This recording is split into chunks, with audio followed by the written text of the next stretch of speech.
Vamos começar um quadro novo aqui no canal de perguntas e respostas? Essas perguntas vêm lá do meu Instagram, então se você não me segue lá, o arroba é Fernando Valorize. Eu abro diariamente uma caixinha de perguntas por lá, então me segue lá e manda a sua dúvida, a sua pergunta, que a gente traz aqui para o YouTube aquelas mais interessantes para a gente se aprofundar no tema, beleza? Bom, se é a sua primeira vez aqui no canal, meu nome é Fernando Cunha, eu sou especialista de investimentos e esse é o canal Valorize. Aqui eu falo sobre investimentos por longo prazo, como construir uma composição de investimentos, uma composição de valor por longo prazo. E se inscreve aqui e ativa as notificações que tem vídeo toda semana, beleza? Bom, vamos para a primeira pergunta que veio da Flávia Rogério. Alguma chance das ações do banco voltarem ao patamar de R$ 52? Bom, essa pergunta é muito boa e aqui ela estava falando especificamente das ações do Banco do Brasil. Mas independente de qual ação, de qual empresa, a pergunta é muito boa para a gente conversar sobre alguns pontos importantes. Me diz o seguinte, você já comprou uma ação por R$ 50 e agora ela custa R$ 30, por exemplo? E aí você se pergunta, será que ela volta a superar esses R$ 50 novamente em algum momento? Bom, é impossível a gente afirmar isso. E o motivo disso é bastante simples, tá? A gente não sabe qual é o futuro e não consegue ter certeza de nada. Para estimar o valor de uma ação, a gente pode fazer o quê? Muitos utilizam o valuation e a gente tem diversos tipos de métodos para fazer isso, como o fluxo de caixa descontado ou o método comparativo por múltiplos de mercado. Mas é sempre uma estimativa baseada em premissas. Então, considerando que tudo se mantenha constante, você precisaria estimar qual vai ser o lucro dessa empresa ao longo de um período, estimar o crescimento perpétuo através de uma taxa de crescimento, né? E com uma taxa de crescimento, estimar quanto esse lucro valeria hoje. E depois disso trazer tudo a um valor presente, utilizando essa taxa de desconto que a gente estimou. Então vai ser bastante variável o resultado, e conforme o risco de mercado e o nível de endividamento e também alguns dados macroeconômicos. O grande problema disso, do fluxo de caixa descontado, é que ele exige uma série de premissas que nem sempre são fáceis da gente estimar. Mas o que de fato você precisa compreender é que o preço ele acompanha o lucro ao longo do tempo. Em alguns momentos o mercado vai se antecipar. Meses antes da divulgação de um lucro, por exemplo, esse evento já vai estar refletido no preço, seja para cima ou para baixo. E em outros momentos, algumas notícias podem pegar o mercado de surpresa e as cotações eles acabam se movimentando após esse fato. Já viu casos em que uma empresa divulga lucros e as ações caem de preço? Então, isso acontece normalmente quando o mercado espera um lucro maior. Ou então o contrário, quando a empresa divulga prejuízos e as ações sobem. Você já viu isso? Então, o mercado esperava algo ainda pior e o prejuízo ele veio menor. Então, muitas vezes as expectativas de lucros no futuro dependem dos projetos da empresa e isso gera expectativas positivas e os preços das ações podem aumentar ou não, dependendo dessas expectativas. Então, quando algum fato relevante é divulgado, como por exemplo alguma aquisição, algum projeto novo que traz boas perspectivas, tudo isso ele pode refletir no preço das ações, podendo fazer com que elas aumentem de preço no curto prazo. Então a lógica aqui é, ao invés de você olhar para o preço, que é a consequência, a gente precisa estudar a causa e precisa olhar para os fundamentos da empresa. Se o lucro sobe, os preços vão atrás. Então é isso que é importante de a gente observar. A gente precisa olhar para a empresa, para os números e para os resultados dela e verificar se ela está tendo realmente lucros interessantes. E o preço vai ser consequência justamente disso, tá? E vamos para outra pergunta aqui que foi do Eliseu Camargo, que foi a seguinte: fundos imobiliários, dá certo para quem tem pouco dinheiro para investir? Bom, a resposta é sim, tá, Eliseu?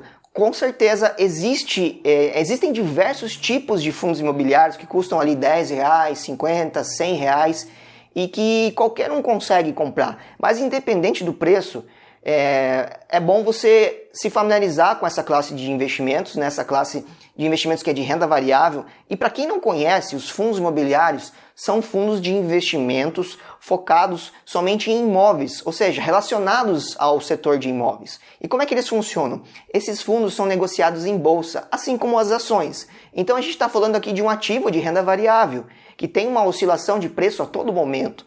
Um diferencial interessante para você ter em carteira é a recorrência dos recebimentos de aluguéis desses fundos.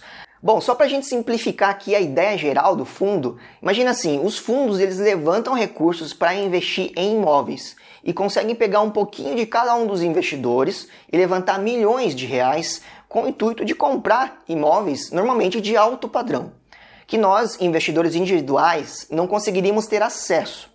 Como, por exemplo, um shopping ou um galpão onde empresas varejistas estocam seus produtos, ou mesmo lajes corporativas que são locadas para multinacionais. O fundo ele tem uma estrutura, tá, de administração e esse dinheiro é dividido em cotas.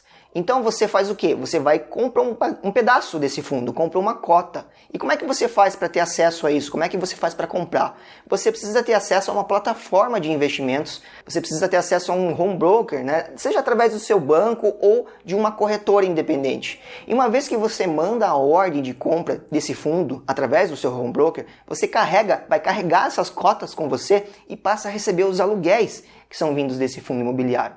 E só lembrando, a lei que criou os FIIs, né, os fundos imobiliários, estabelece que a obrigatoriedade de distribuição dos rendimentos, no mínimo, tem que ser semestral. Mas na prática, os fundos imobiliários acabam distribuindo isso mensalmente, tá? Além disso, os FIIs, eles apresentam riscos em relação ao mercado imobiliário, ao ciclo do mercado imobiliário, como os riscos em relação às taxas de ocupação dos imóveis, a desvalorização também das cotas no curto prazo e a própria regulamentação do setor imobiliário. E a gente tem que considerar também a questão da liquidez, já que os fundos imobiliários eles são fundos fechados e você só negocia essas cotas que você compra através da Bolsa de Valores. Diferentemente de um fundo de investimento comum que você vai lá e resgata as cotas lá no seu banco, você vai lá, dá o comando de resgate e algum tempo lá depois o dinheiro já está na sua conta. Aqui com os fundos imobiliários você precisa vender para outra pessoa que queira comprar essas cotas de você.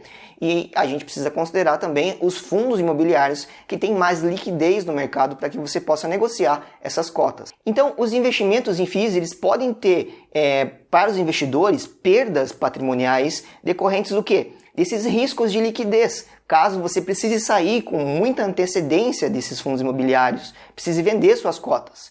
Então, é bastante importante você perceber e tomar consciência de que esse investimento é para longo prazo, tá? Para você receber aluguéis desses fundos imobiliários e carregar essas cotas com você. Não é algo que você fica negociando com tanta frequência, porque os fundos imobiliários também têm bastante volatilidade de mercado, dependendo das condições do mercado, né?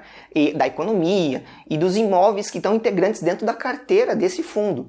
Então eu vou deixar aqui na descrição um link com um vídeo completo sobre fundos imobiliários, com tudo que você precisa saber para começar a investir, beleza?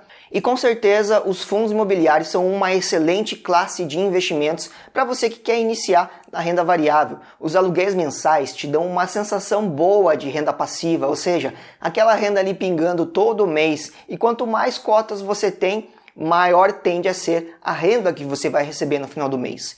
E é importante só observar o seguinte: diversifique os recursos, tá? E busque bons fundos.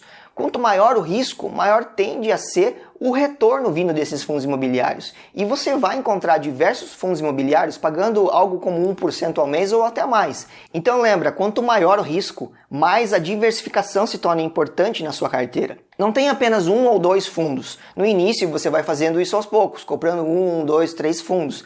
Mas é interessante buscar bons fundos de cada um dos setores e começar aos poucos aí ampliando a carteira para ter outros fundos e fundos de outros tipos, outras classes de investimentos também, como ações e investimentos no exterior. E se você quer aprender a investir e a estruturar essa composição de carteira para o longo prazo, confere aqui na descrição o meu treinamento online digital que chama MDI, o método definitivo de investimentos, que está com as vagas abertas. E eu vou te levar passo a passo até a construção de uma composição de investimentos sólida para o longo prazo, para que você tenha mais tranquilidade para fazer os seus investimentos e também conquiste mais liberdade financeira. Se fizer sentido para você, vai ser um prazer te ter lá como um membro lá da nossa comunidade Valorize, beleza? E não esquece de deixar o like aqui, que é muito importante para que eu traga mais conteúdos como esse, beleza? Bom, então é isso. Nos vemos no próximo vídeo. Valeu!